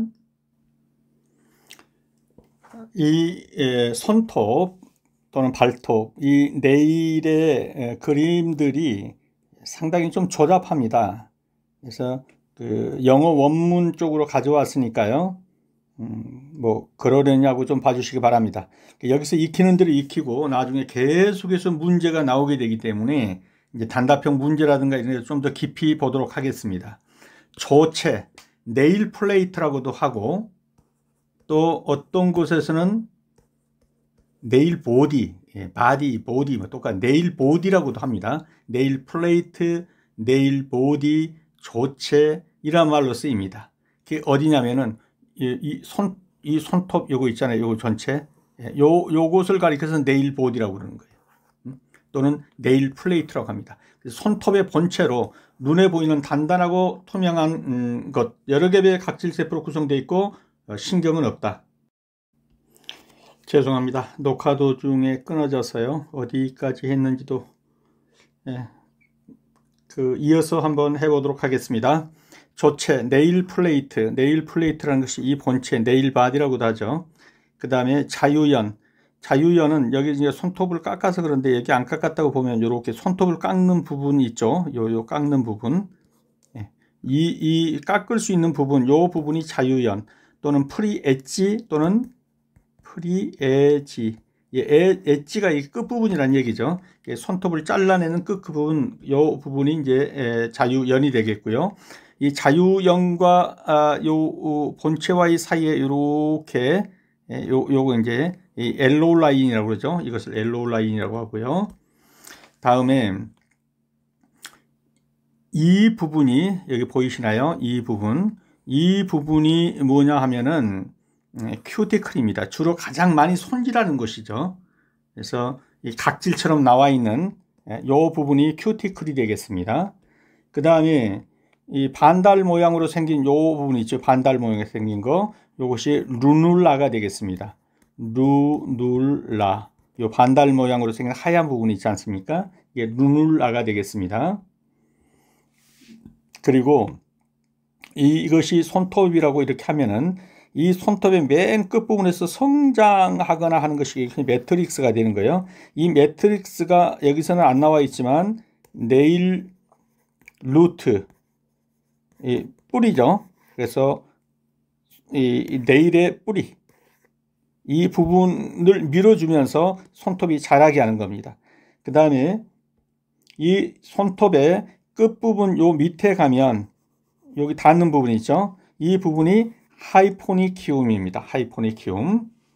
그래서 여기가 상처가 나면 여기로 이제 균이 들어가게 되죠. 하이포니키움이 되고, 요 밑에 있는 요 피부 있지 않습니까? 보이시나요? 이 손톱하고 요 손톱 밑에 있는 이 살, 피부, 여기하고 붙어 있는 요 부분이 바로 네일 베드가 되겠습니다. 네일 베드입니다. 그래서 요 위에 있는 부분이 네일 플레이트, 손톱이죠. 여기 네일 플레이트 또는 네일 바디라고 하는 것이고, 그 밑에 있는 살, 이 부분이 네일 베드입니다. 그리고 요 끝부분, 이 있는 끝부분이 하이포니키움이 되겠습니다. 그리고 보시다시피 여기에 그 손질하는 부분, 요게 이제 큐티클이고, 이 큐티클 쪽에서 이걸 보호하고 있는 것이 에포니키움인데, 이 에포니키움이 매트릭스를 보호하고 있는 것입니다. 이 에포니키움 밑에가 바로 요 매트릭스가 존재하고, 요 위에가 루트가 존재하는 곳이 되겠습니다. 네, 이 정도를 하고 일단 넘어가도록 하겠습니다. 그래서 큐티클이 자주 나오니까 봐두시기 바랍니다. 네일 폴드, 손톱 뿌리 부분을 덮고 있는 피부, 손톱과 피부 사이로 세균의 침투를 막아주는데 주로 손질을 많이 하는 것이 바로 여기죠. 이 부분. 그 다음에 뭐라고 해서 매트릭스는 손톱 뿌리 밑에서 세포 분열을 통해 손톱을 생산해내는 모체세포, 가장 중요한 부분입니다. 매트릭스입니다.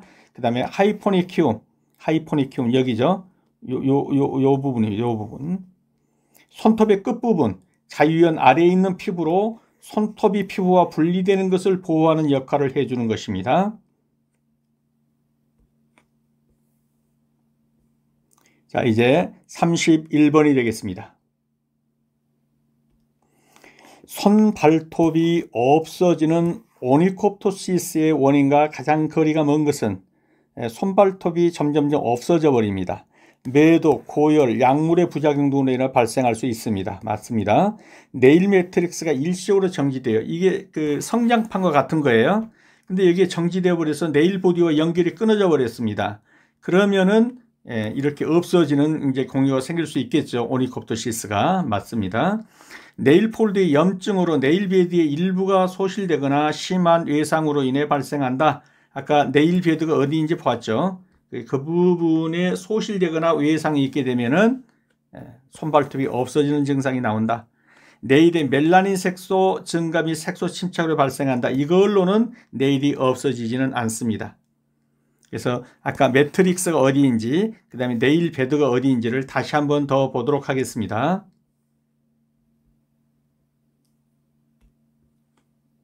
자, 매트릭스가 여기죠. 이 속에 있는 가장 근본이 되는 것입니다. 그 다음에 네일 베드가 이 손톱 밑에 있는 이 생살이 있지 않습니까? 이 부분이 네일 베드가 되는 거예요. 그래서 여기 이 위에 있는 손톱하고 여기가 박리돼서 이렇게 되면은 이 손톱이 없어질 수가 있고, 또 이 매트릭스와 여기가 절단이 돼서 더 이상 매트릭스가 역할을 못하게 되면 손톱이 없어질 수가 있다. 이런 얘기가 되겠습니다. 그것은 원인이 될 수가 있지만 여기서 보는 것처럼 멜라닌 색소 증가가 있다고 손톱이 없어지는 건 아닙니다. 즉 오니콥토시스가 발생하지는 않는다라는 얘기가 되겠습니다. 그래서 오니콥토시스 해가지고 조갑 탈락증에서 손톱이 없어지는 겁니다. 이 부분 한번 쭉 화면을 정지하시고 읽어보시기 바랍니다. 그래서 이런 오니콥토시스가 발생할 수 있는 여러 가지 약물 반응, 영양 부족, 면역력 저하, 감염, 이런 여러 가지 요인들로 인해서 손발톱이 없어지는 증상이 생긴다는 얘기예요.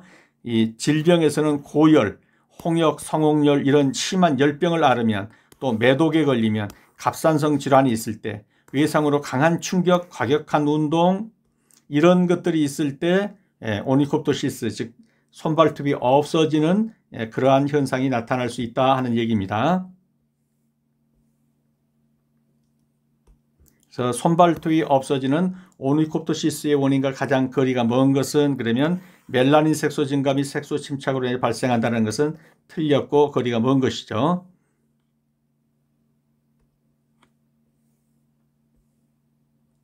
다음 32번입니다. 이미용기구의 소독 기준 및 방법으로 틀린 것은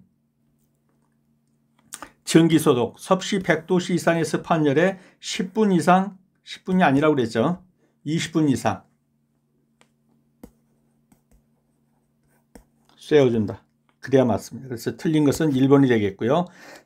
석탄산수 소독은 석탄산 3%에 물 97% 맞습니다.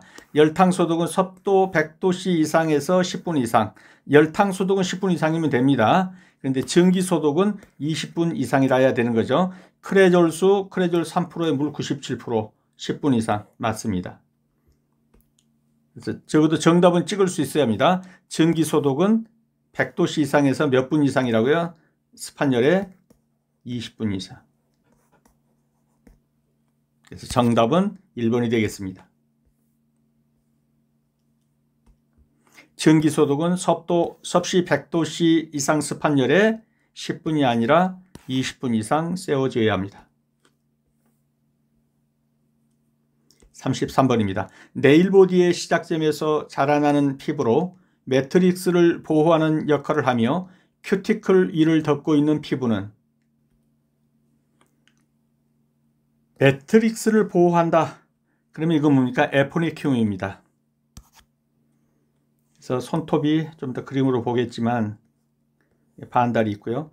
여기에서 뭐가 있습니까?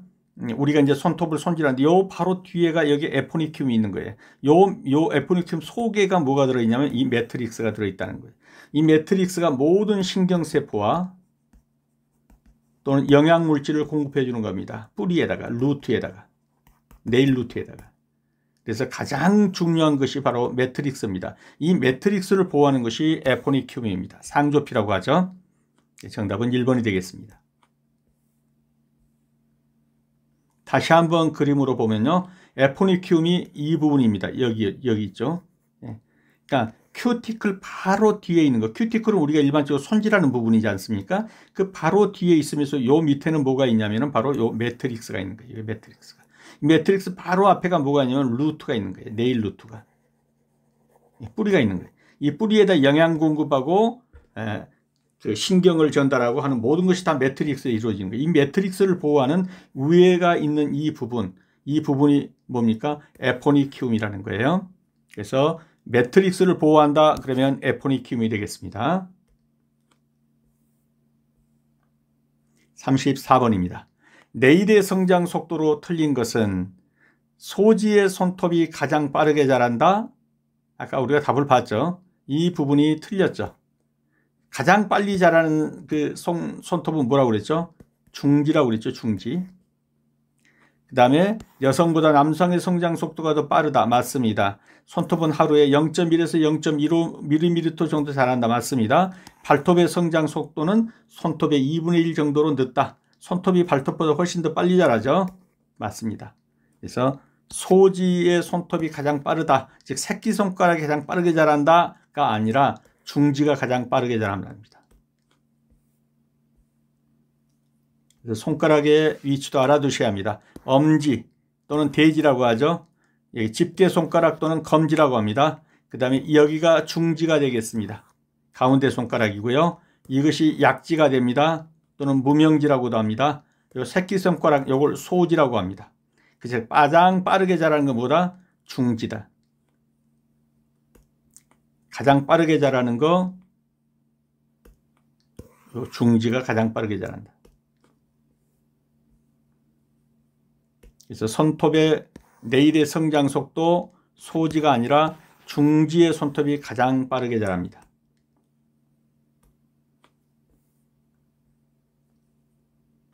하이포니큐움에 대한 설명으로 틀린 것은 좀 전에 봤죠. 매트릭스를 보호하는 것은 하이포니큐움이 아니라 뭐라고 그랬습니까? 에포니큐움이라고 그랬죠. 그래서 매트릭스를 보호하는 역할, 하이포니큐움이 매트릭스를 보호하는 게 아니죠. 다시 보면 손톱이 이렇게 생겼으면 여기가 반달 모양 이렇게 있으면 에포니큐움이 여기에 있는 거예요. 그 다음에 하이포니큐움은 여기에 있는 거예요. 여기에서 손톱과 살이 닿는 부분, 이게 하이포니큐움이란 말이죠. 그러면 매트릭스는 여기에 존재하는 겁니다. 그래서 매트릭스를 보호하는 역할을 하는 것은 에포니큐움입니다. 그래서 틀린 것은 1번이 틀렸습니다. 엘로라인 밑에 위치해 있으면 엘로라인이 뭡니까? 이게 손톱하고 이 자르는 부분에 이렇게 엘로라인이 있죠. 무지개 모양으로. 여기가 바로 어디에 있습니까? 프리의 자리에 돌출된 피부 조직. 이것이 하이포니큐움입니다. 박테리아와 이물질로부터 보호하는 역할을 하고 상처가 생기면 네일 베드에서 분리될 수가 있습니다. 다시 한 번 더 그림을 보시면은 하이포니큐움은 여기에 있는 거죠. 여기. 에포니큐움은 여기에 있는 거란 말이에요. 요 밑에가 바로 뭐가 있다? 매트릭스가 있다. 매트릭스를 보호하는 것은 어디다? 에포니큐움이다. 그래서 네일 매트릭스를 보호하는 역할을 한다라고 하면 그것은 에포니큐움에 대한 설명이 되겠습니다.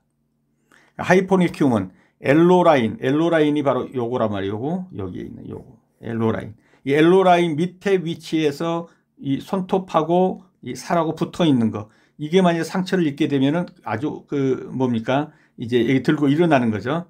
그래서 박테리아와 이물질로부터 네일 아랫부분을 보호하고 하이포니큐움에 상처가 생기면 네일 바디, 요게 네일 바디죠. 요 사이에서 네일 베드에서 분리될 수가 있죠. 네일 베드는 뭡니까? 요 속에 있는 이 살하고 붙은 부분, 요게 네일 베드가 되는 겁니다.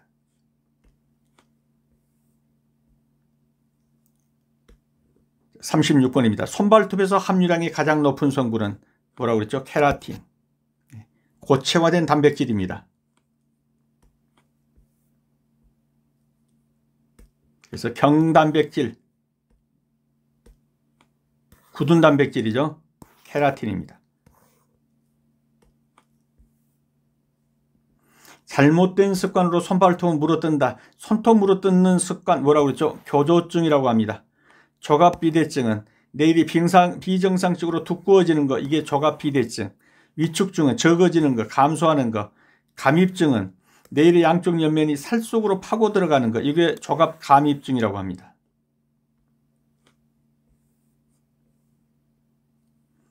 네일의 구조에 대한 설명이다. 옳은 것은 매트릭스, 네일의 성장이 진행되는 곳으로 이상이 생기면 네일의 변형을 가져온다. 맞죠? 정답이 되겠습니다. 네일 보디, 네일 측면에 해당하며 네일과 피부를 밀착시킨다.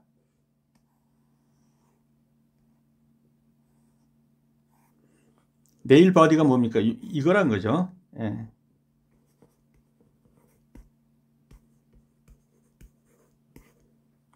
그래서 이 부분이 네일 보디인데 네일 측면에 해당되면, 이 측면에 해당되는 것은 보디가 아니라 월이죠. 월. 네일 월. 벽. 그래서 이 부분은 틀렸는데 네일 월. 조벽이라고 하죠. 조벽. 그에 대한 설명이죠. 이 보디에 대한 설명이 아니라 월에 대한 설명이다. 루놀라를 네일 보디의 시작점에서 자라나는 피부로 매트릭스를 보호한다. 매트릭스를 보호하는 게 뭐라고 그랬습니까? 에포니큐움이죠. 근데 루놀라는 뭡니까? 이게 반달 모양으로 생긴 거예요. 네, 매트릭스를 보호하는 건 아니죠. 루놀라는 그 반달, 여기에 있는 요 반달 모양으로 생긴 거, 요걸 가리켜 루놀라라고 합니다. 네일 베드, 이 손톱의 끝하고 이렇게 손톱이 나오면 요 끝하고 여기하고 이게 닿는, 이 살하고 닿는, 요게 뭐냐면은 네일 요 속에 있는 살, 이 손톱이 위로 싸고 있고 요 속에 있는 살, 이게 네일 베드란 말이에요. 근데 이걸 네일의 끝부분에 해당되며 손톱의 모양을 만들 수 있다. 이건 자유연, 프리 엣지라고 하는 것이죠. 그래서 네일 베드하고는 다른 거죠. 네일 베드는 이 손톱이 이렇게 있으면 그 밑에 있는 이 피부 살, 이걸 네일 베드라고 하는 겁니다.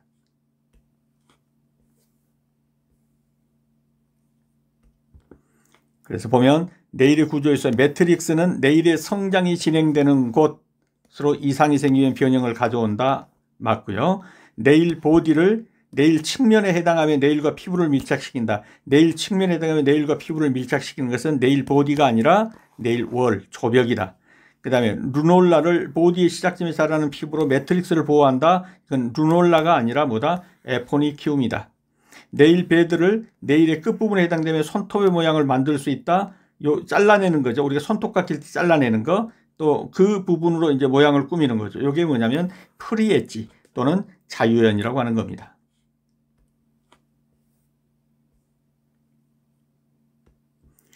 (39번입니다) 네일에 흰 반점이 나타나는 증상을 무엇이라고 하는가? 흰 반점, 초백반증이죠. 루코니키아.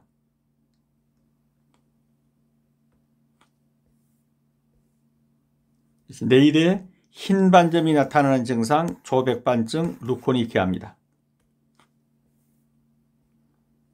40번입니다. 네일의 조건, 건강한 네일의 조건. 연한 핑크색 띠고 둥근 아치 모양을 형성하는 거 맞습니다. 네일 베드에 단단히 부착되어 있다. 맞습니다.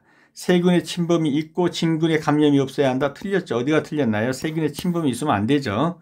진균 감염도 없어야 되지만 세균 침범도 없어야 합니다. 12 내지 18%의 수분을 함유해야 한다. 맞습니다. 그래서 틀린 것은 3번이 되겠습니다. 진균의 감염이 없어야 할 뿐만 아니라 세균의 침범이 있으면 안 됩니다. 그래서 정답은 3번입니다. 발바닥의 근육을 무엇이라고 하는가? 발바닥은 족척근이라고 그랬죠. 발등은 족배근, 발바닥은 족척근. 그래서 발바닥의 근육은 족척근이고 발등의 근육은 족배근이 되겠습니다. 42번입니다. 손가락을 모으는 역할을 하는 것. 손가락을 펼치는 것은 외전근, 모으는 것은 내전근이죠. 모은다, 내전근, 펼친다, 외전근. 손가락을 모은다, 내전근, 외전근은 벌린다, 펼친다. 신근과 편근은 같은 겁니다. 관절을 늘려서 펴는 신전작용을 하는 겁니다. 관절을 늘려서 펴는 거 신근 또는 편근입니다. 43번입니다. 네일이 전체적으로 부드럽고 가늘며 하얗게 되어 네일의 끝이 굴곡진 상태로 달걀 껍질같이 얇게 벗겨지는 질병, 다이어트, 신경성 등에서 기인하는 것. 얇아지고 부드러워져 가지고 자꾸 벗겨진다. 연화증이죠. 조갑 연화증이 되겠습니다. 표피조막, 큐티클이 과잉 성장하여 손톱 위로 자라는 증상이 표피조막입니다. 조갑 위축증, 자꾸만 손톱이 오므라들고 줄어든다. 파란 네일, 자꾸 이 청색으로 변해간다. 푸르스름하게 파란 네일입니다. 여기서 설명하는 얇게 벗겨지는 증상, 조갑 연화증이 되겠습니다. 주로 발톱에 나타나고 네일이 두꺼워져 가지고 아주 두꺼워지죠. 그리고 기형이 됩니다. 손가락이나 발가락 밖으로 도출되고 이러한 심한 변형을 동반하는 증상을 무엇이라고 합니까? 심한 변형, 돌출. 죄송합니다. 네, 죄송합니다. 정답은 오니코그리포시스죠. 한번 그림으로 보시겠습니다. 보시는 것처럼 아주 심한 경우지만 이런 식으로 네일이 두꺼워지면서 돌출되거나 이런 식으로 되는 겁니다. 심한 변형을 동반하는 이러한 증상을 가리켜서 오니코그리포시스라고 합니다. 루코니키아는 아까 봤죠? 흰 반점이 생기는 거, 백반증, 루코니키아. 오니코파지는 교조증, 자꾸 물어뜯는 거, 오니코파지. 행네일은 거스러미가 일어나는 거예요. 거스러미가 손톱 주변에 찢어지거나 분리되는 현상이 일어나는 거, 이걸 행네일이라고 합니다. 45번입니다. 신경계 구조적 최소 단위, 신경세포의 최소 단위를 뭐라고 그럽니까? 뉴런이라고 그러죠. 뉴런입니다. 신경계의 구조적 최소 단위 뉴런입니다. 비위생적인 네일 도구를 사용해서 발생하는 병변, 염을 일으키죠. 이 염을 일으키는 것은 오니키아입니다. 그래서 조감염이라고 그래가지고 그 박테리아 감염을 일으키는 거죠. 그래서 비위생적인 네일 도구를 사용해서 발생하는 병변은 오니키아, 염증을 일으키는 조감염을 일으키는 것입니다. 비위생적인 네일 도구를 사용해서 일어나는 거, 위생 처리가 되지 않은 도구를 사용해서 박테리아에 감염되는 거, 이걸 조감염 또는 오니키아라고 하는 것입니다. 47번입니다. 손톱이 가로로 깊은 골이 파져 있는 경우 가장 효과적인 관리 방법, 두드러진 부분을 밀어내는 것이 아니라 움푹 들어간 부분을 인조네일로 보강한다고 그랬죠. 정답은 2번이 되겠습니다.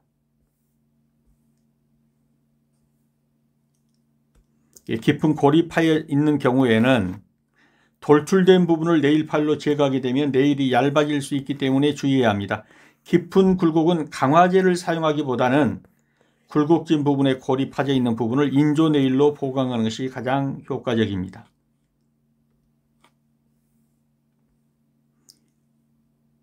다음 중 태아가 완전한 손톱이 형성되는 시기는 뭐라고 그랬습니까? 임신 20주가 되겠습니다. 태아가 완전한 손톱이 형성되는 것은 임신 20주입니다. 성장기에 뼈의 길이 성장이 일어난다. 성장판이 무엇입니까? 골단연골이라고 그랬죠. 골단연골 또는 성장판이라고 하는 것입니다. 골단연골, 성장판이라고 불리기도 하는 뼈의 길이가 길어지는, 성장하는 곳입니다. 상직골은요, 인체의 상체, 어깨, 팔, 손의 뼈를 말하고, 골화는 조직이 단단하게 변해서 뼈가 형성되는 과정을 골화라고 그러고, 골수는 뼈속에서 혈액서푼을 만드는 조혈 조직을 골수라고 합니다. 여기 답은 뼈의 성장 길이가 성장한다, 성장판 또는 골단 연골이 되겠습니다.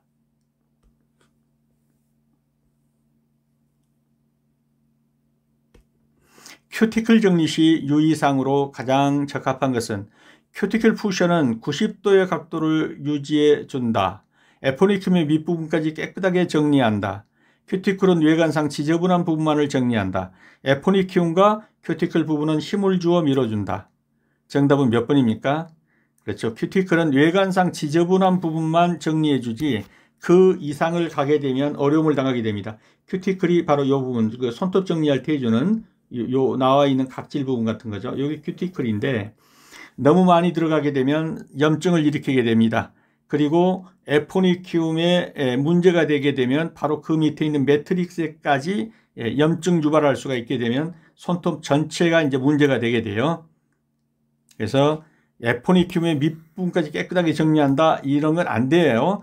큐티클 푸셔도 90도가 아니라 약 45도로 밀어주는 겁니다. 이것도 틀렸고, 에포니큐움과 큐티클 부분은 힘을 주어 밀어준다, 이렇게 되면은 어려움을 당할 수가 있어요. 이것도 안 됩니다. 그래서 맞는 것은 3번이 되겠습니다. 그래서 큐티클은 손톱의 뿌리 부분을 덮고 있는데 이는 세균의 침입을 막아주는 방어막의 역할을 합니다. 그래서 이 부분을 너무 많이 제하게 되면 세균 침입이 있을 수도 있어요. 그래서 큐티클을 근데 왜 제거하느냐? 매니큐어를 바를 때 손톱 입구에서부터 매끄럽게 색을 넣고 싶지만 큐티클이 있기 때문에 울퉁불퉁하게 발리고 깔끔하게 칠해지지 않기 때문에 결국은 이제 이 부분을 제거하거나 밀어준단 말이에요. 주로 제거하게 되죠. 또한 큐티클을 제거할 경우 손톱이 보다 길어 보이는 효과를 주기 때문에 미관상의 목적으로 큐티클을 제거하려고 하는 거예요, 결국은. 근데 그냥 제거해도 괜찮은가? 아니라는 거죠. 큐티클은 손톱의 뿌리 부분을 덮고 있어요. 에포니큐움이라고 그랬죠. 이는 세균의 침입을 막아주는 방어막의 역할을 합니다. 그래서 큐티클을 잘못 제거할 경우에 손톱에 세균이 침투하기 쉬운 조건이 만들어질 수 있습니다. 그리고 무리하게 큐티클을 제거하면 피부에 염증을 일으켜서 손톱에 변염이 아니라 변형까지 가져올 수 있습니다.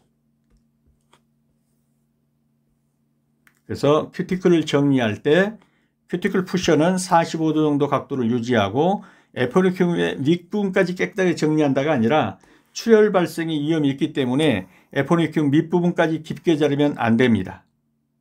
그래서 외관상 지저분한 부분만 정리하는 걸로 가야 합니다. 에포니큐움과 큐티클 부분에 힘을 주어 밀어줘서도 안 됩니다. 압력을 줄 수 있기 때문에. 압력을 주면 네일에 흠과 굴곡을 줄 수 있기 때문에 강한 압력으로 누르셔도 안 됩니다.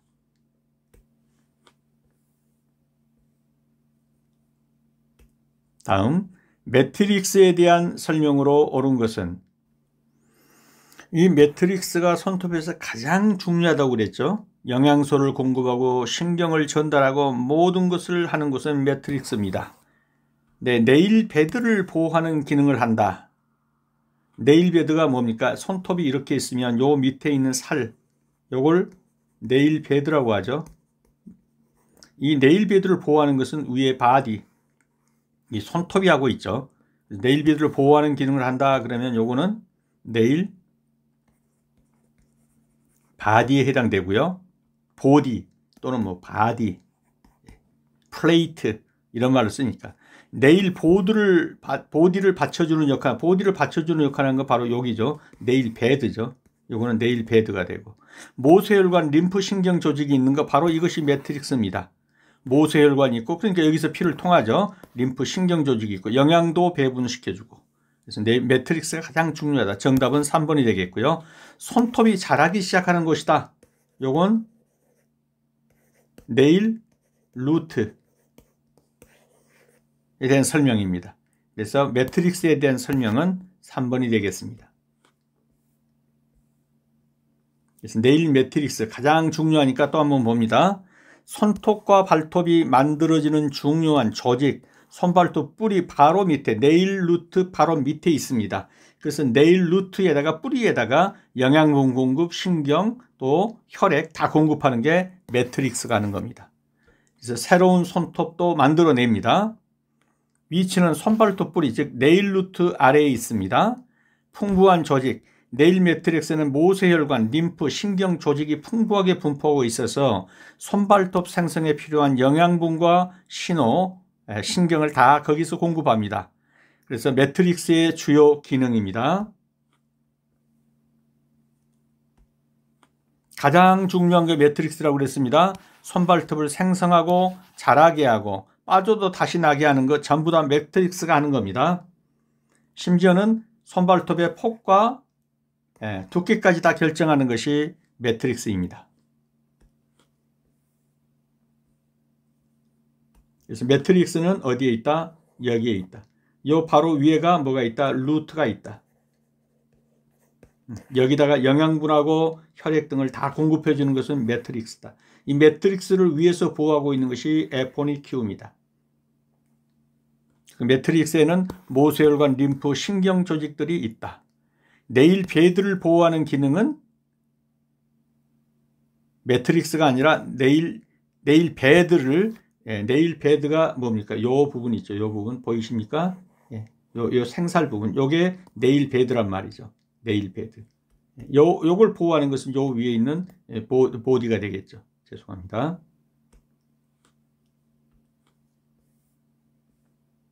52번입니다. 페디큐어의 정의로서 맞는 것은 무엇이냐 그랬습니다. 페디큐어는 발 관리죠. 근데 발인데 발만이 아니라 발과 발톱을 다 관리하는 겁니다. 정답은 2번이죠. 발과 발톱을 관리하고 손질하는 것을 다 총칭해서 페디큐어라고 합니다.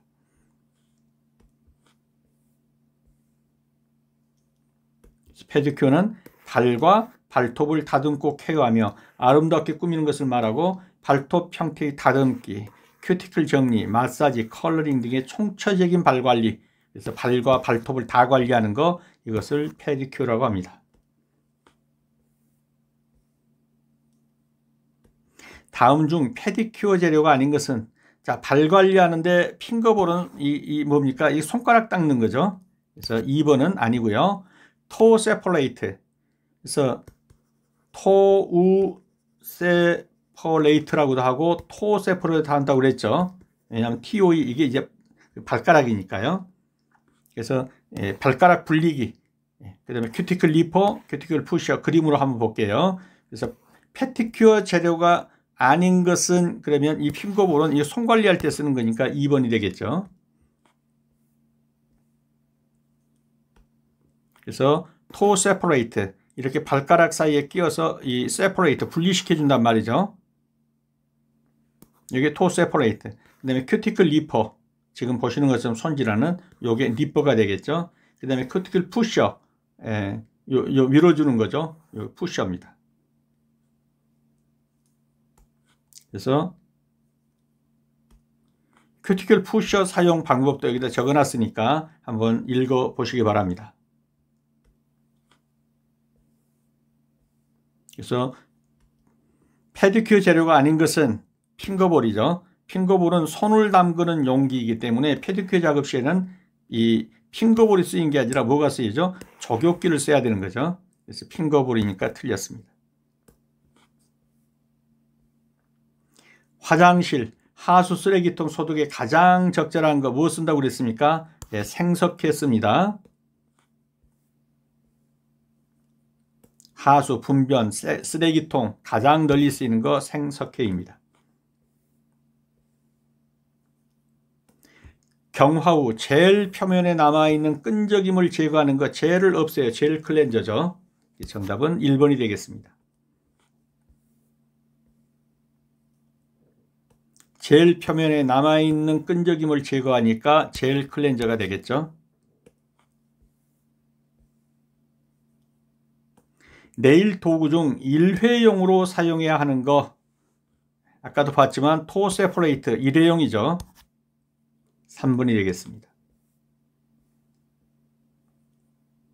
토 세퍼레이트는 일회용품으로 컬러링을 할 때 발가락끼리 닿지 않게 해주는 제품인데 일회용입니다.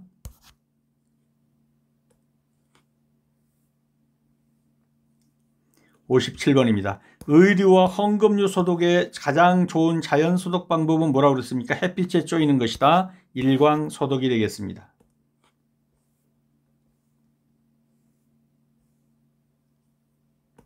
네일 도구 중 일회용으로 사용하지 않아도 되는 것은 보시면 아시겠죠? 니퍼죠.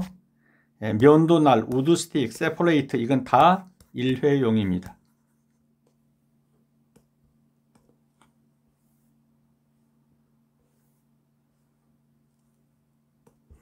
59번입니다. 자외선 소독기에 넣어 소독하는 재료가 아닌 것은 이런 것들은 다 맞죠. 일회용 네일 파일. 일회용 네일 파일인데 바로 버리면 될 것을 자외선 소독기에 소독할 필요는 없겠죠. 일회용이면 쓰고 버리면 됩니다. 4번이 정답이 되겠습니다. 이런 문제는 그냥 주는 문제니까요. 일회용인데 뭐 자외선 소독을 뭐라 하겠어요. 그냥 버리면 됩니다.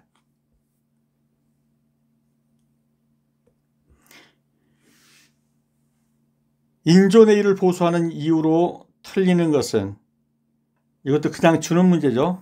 인조 네일을 보수하는 이유인데 돌에 쓰려고 보수하는 것인데 인조 네일의 원활한 제거 없애버린다는 얘기죠. 인조 네일을. 근데 보수할 필요는 없겠죠. 그럼 4번이 정답이 되겠네요. 깨끗한 네일의 미용 유지, 녹황수 방지, 인조 네일 경고 숨기 이건 다 보수해서 쓰려고 하는 것인데 네일의 원활한 제거 없애버리는 거니까 보수할 필요가 없겠죠. 정답은 4번이 되겠습니다.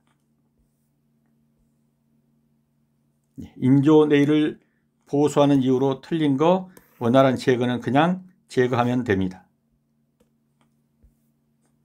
네, 문제집이나 책을 필요로 하시는 분은 영상 아래 더보기란에 주소를 클릭하셔서 구입할 수 있습니다. 수업하시느라 수고 많으셨습니다. 다음 시간에 다시 뵙도록 하겠습니다. 감사합니다.